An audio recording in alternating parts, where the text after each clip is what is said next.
Amit Shah citizenship করতে পারলো না বলে বললো তার সাগরেদকে দিয়ে তুই ব্যাকডোর দিয়ে করে দে। আর সে ব্যাকডোর দিয়ে করতে গিয়ে এমন ল্যাজো গোবরে হয়ে গেছে যে সে নিজেই বুঝতে পারছে না কোন দিক দিয়ে বেরোবে। আজকে উঠে পুজে লেগেছে যে ঠিক আছে সিটিজেনশিপ দিয়ে আমি মুর্শিদাবাদ মালদা দিনাজপুরে দেখবো কত মুসলমানকে বার করা যায়, তাই তো বার করা। আর যেখানে 1.5 কোটি হিন্দু মতুয়ারা, তারা বলেছে যে আমাদের কাছে কাগজ নেই, এবার তাদের কি করবো ভোটার লিস্টে? আমি একজন মতুয়াকেও ফেরত পাঠাতে চাই না যারা আশ্রয় নিতে এসছে, আমি একজনকেও ফেরত পাঠাতে চাই না, তারা আশ্রয় নিতে এসছে তারা থাকবে। বুঝতে ব্যাপারটা যে ওখানে মতুয়া নেই, তুমি কি করবে? আমার দেখি রে খেলাটা। তুমি যে সিটিজেনশিপ বলছো, ওরা তো বলছে আমার কাছে কাগজ নেই, কাগজ নেই বলে তো ওদের কাছে গেছে, ঠাকুর গুলো কাছে গিয়ে ভোট চেয়েছে, তাদের মন্ত্রী বানিয়ে দিয়েছে, কত কি করেছে। এবার তাদের কি করবে দেখি,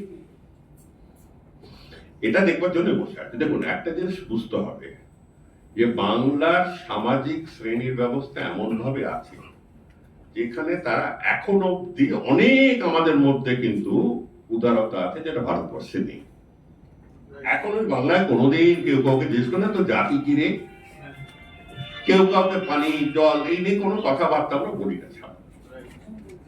হ্যাঁ, আমরা এইসব নিয়ে কথাবার্তা বলি না, অন্যদের থেকে অনেক বেশি উদার আমরা। আমি কি জাত, আমি আমাকে কেউ জিজ্ঞেসই করেনি।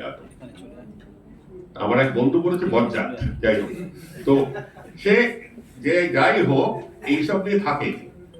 আজকে একটি আমরা মনে রাখবেন, কম বেশি আমাদের দরজা দিয়ে ঢুকতে দিয়ে থাকুক না থাকুক, আজকে 250 বছর 200-250 বছরকার আমাদের একটি সামাজিক বিপ্লব, যার নাম আমরা রেনেসাঁ বলি বা নবদিগন্ত নবজাগরণের আমরা সবাই অংশ পেয়েছি।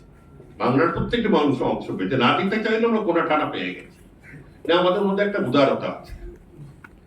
কিন্তু ওই যারা আসার চেষ্টা করছে, হ্যাঁ, যারা আসার চেষ্টা করে রামের নাম নিয়ে, এই আরেক ভয় করছে।